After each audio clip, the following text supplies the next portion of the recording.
Que privilégio poder compartilhar com você a palavra de Deus, viva, eficaz, poderosa e inerrante.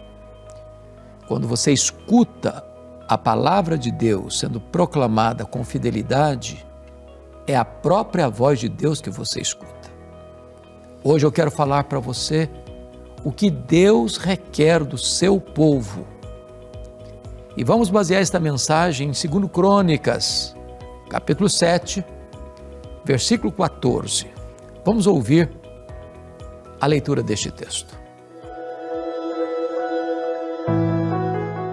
Se o meu povo, que se chama pelo meu nome, se humilhar e orar e me buscar e se converter dos seus maus caminhos, então eu ouvirei dos céus, perdoarei os seus pecados e sararei a sua terra.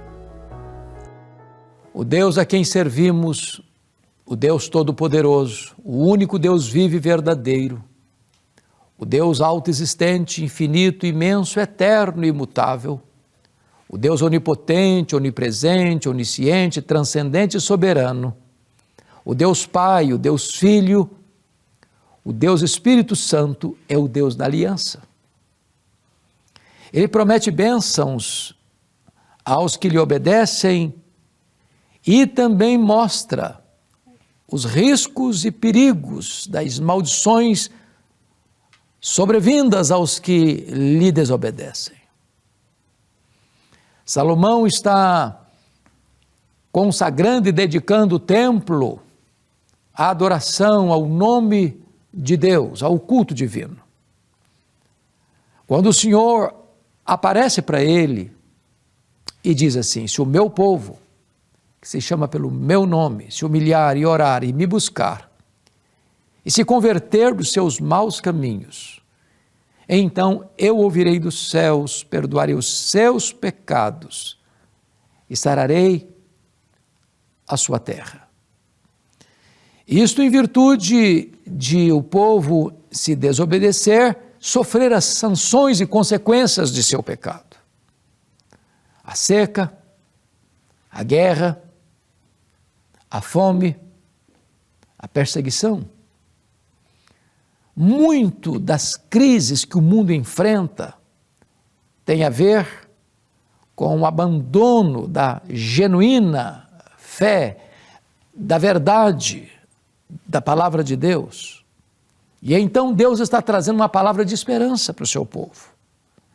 Que se houver uma volta para Deus, Deus é poderoso, não só para restaurar o seu povo, mas para abençoar a nação através do seu povo. Quais são aqui as exigências que Deus faz ao seu povo? O que Deus requer do seu povo? Veja você, se o meu povo, não é aqueles que não creem em Deus, os pagãos, os ateus, os agnósticos, os místicos, é se o meu povo, que se chama pelo meu nome, primeiro, se humilhar. A Bíblia diz que Deus resiste o soberbo. Onde há altivez de espírito, onde há arrogância e orgulho, Deus se põe contra, Deus declara guerra contra os soberbos, mas dá graça aos humildes.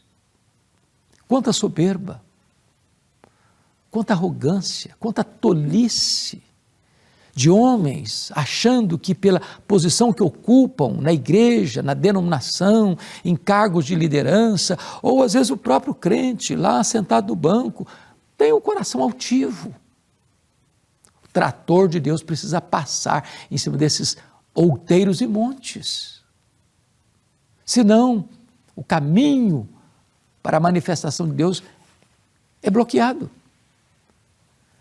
Se o meu povo, que se chama pelo meu nome, se humilhar e orar, veja você, falta oração, há uma escassez de oração, as pessoas estão ocupadas demais para se ocuparem com Deus. Elas estão muito acostumadas ao sabor do pão da terra para sentirem apetite pelo pão do céu. As pessoas têm tempo para uma festa, para um churrasco, para o futebol, para a política, para todos os assuntos da agenda humana, mas elas não encontram tempo para estarem a sós com Deus, para buscarem a Deus em oração. Quando a oração é esta ferramenta tão importante para que a igreja se conecte com o Deus Todo-Poderoso. A oração, ela junta, une a fraqueza humana à onipotência divina e conecta o altar da terra com o trono do céu. A oração aciona o braço do Deus Todo-Poderoso. Não é a oração que é poderosa. A oração é para gente fraca como você e eu. Mas a oração aciona o braço do Onipotente. É por isso que aqui precisa orar. Se o meu povo que se chama pelo meu nome se humilhar e orar e me buscar. Vejam vocês que às vezes até oração, mas uma oração egoísta, uma oração antropocêntrica, uma oração pedindo coisas e mais coisas, porque muitas vezes a ênfase da igreja é num culto antropocêntrico, é numa prática cristã antropocêntrica, tudo gira em torno do homem. Parece que não é mais a vontade de Deus que deva ser feita na terra, mas é a vontade do homem que tem que prevalecer no céu. Não, oração é sede de Deus, é intimidade com Deus, é comunhão com Deus, é deleite em Deus, é prazer em Deus. Não é que você vai orar para alcançar coisas, eu quero isso, eu quero aquilo outro. Parece que Deus é um despachante celestial. Não, oração é você entrar na sua sala, no seu quarto, fechar a sua porta, sem holofotes, sem propaganda, sem auditório, sem testemunhas presentes, mas lá no seu quarto em secreto, o seu pai que vê você em secreto, recompensa você e você tem o seu coração totalmente tomado pelo deleite do céu, pelo prazer da intimidade com Deus. Se o meu povo buscar a minha face. Mas agora o texto diz, se o meu povo se converter de seus maus caminhos, pecados, mazelas, iniquidades, impureza, desonestidade, maledicência, disputas, querelas, brigas, ciúmes, invejas, malquerenças, desvios, tantas coisas, que vão se aninhando, vão grudando como fuligem, pecados que vão sedimentando na alma e já não mais traz angústia. É preciso fazer uma faxina, é preciso dragar os porões, é preciso trazer à luz o que está lá enraizado, escondido, para que haja cura, para que haja perdão, para que haja restauração, para que haja renovo, para que haja reavivamento. Se converter de seus maus caminhos. Isso é o que Deus requer. Mas aqui é uma promessa de Deus. E agora o texto começa a tratar desta promessa de Deus. Então, veja que é o Deus da aliança. Ele tem bênçãos para dar e traz o alerta do juízo, se houver desobediência. Mas mesmo num tempo de crise, de apostasia, de calamidade, de sofrimento, se o povo de Deus se humilhar, então Deus vai fazer promessas. Então, olha o que está escrito no versículo 14. Então, eu ouvirei dos céus. Os ouvidos de Deus não estão moucos, fechados. Não há um tampão no ouvido de Deus. O pecado faz separação entre nós e o nosso Deus.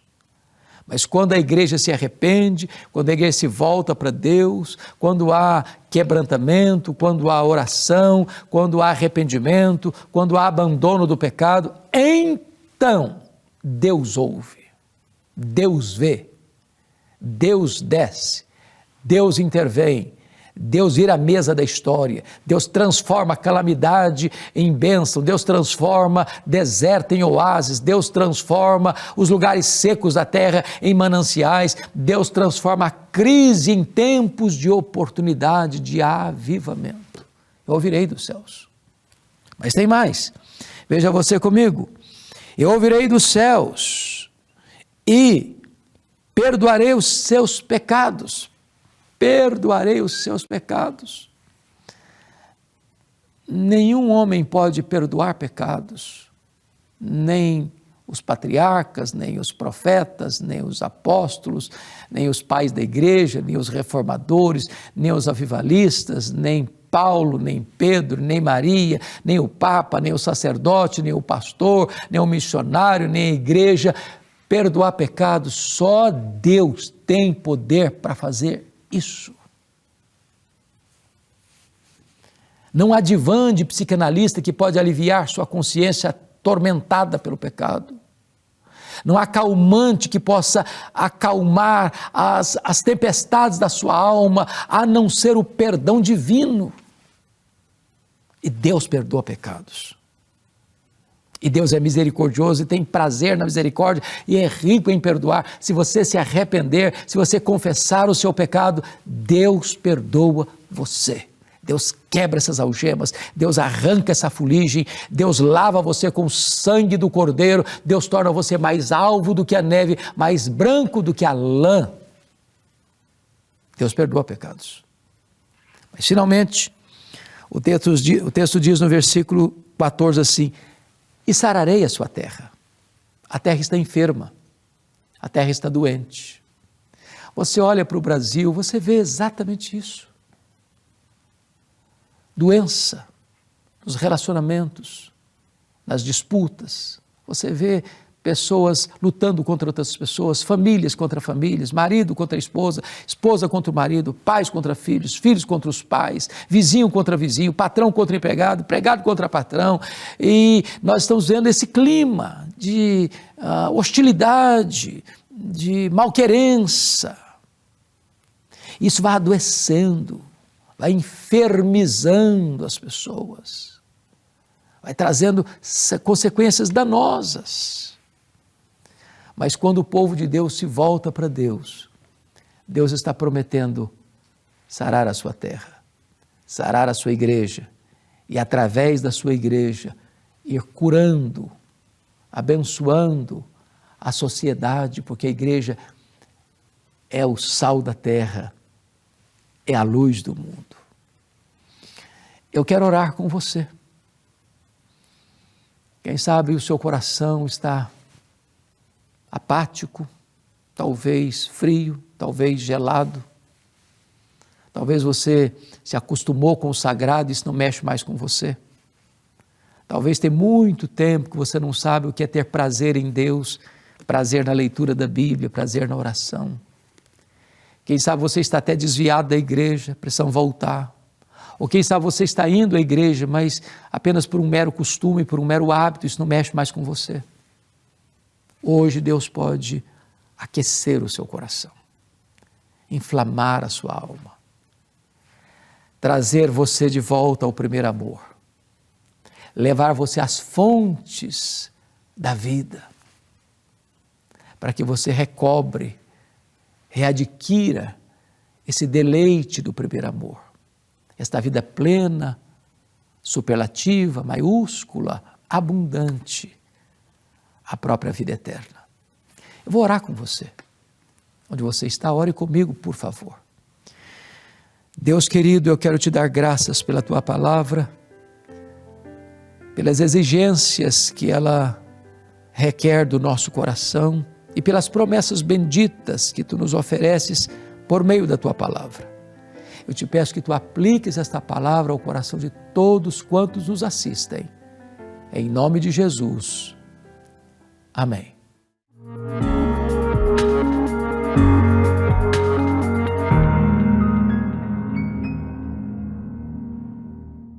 Chegamos ao final de mais um Verdade e Vida, programa da Igreja Presbiteriana do Brasil.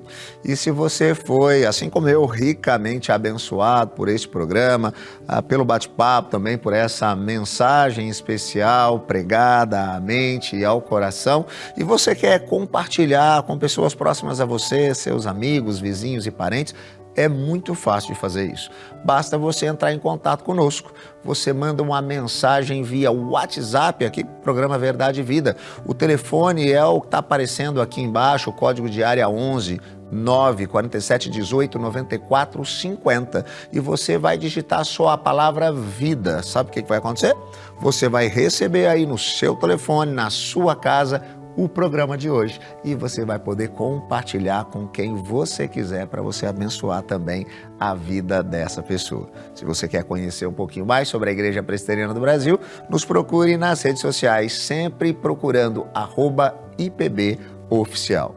Nós vamos terminando o nosso programa de hoje, mas semana que vem estaremos de volta, neste mesmo horário, neste mesmo canal, trazendo as mesmas verdades do Evangelho, que são capazes de libertar, de fazer novas todas as coisas, trazer um novo sentido e significado para a sua vida, para a sua história. E eu tenho certeza que você se sentirá, então, cuidado e abençoado pela palavra do Senhor. Até semana que vem.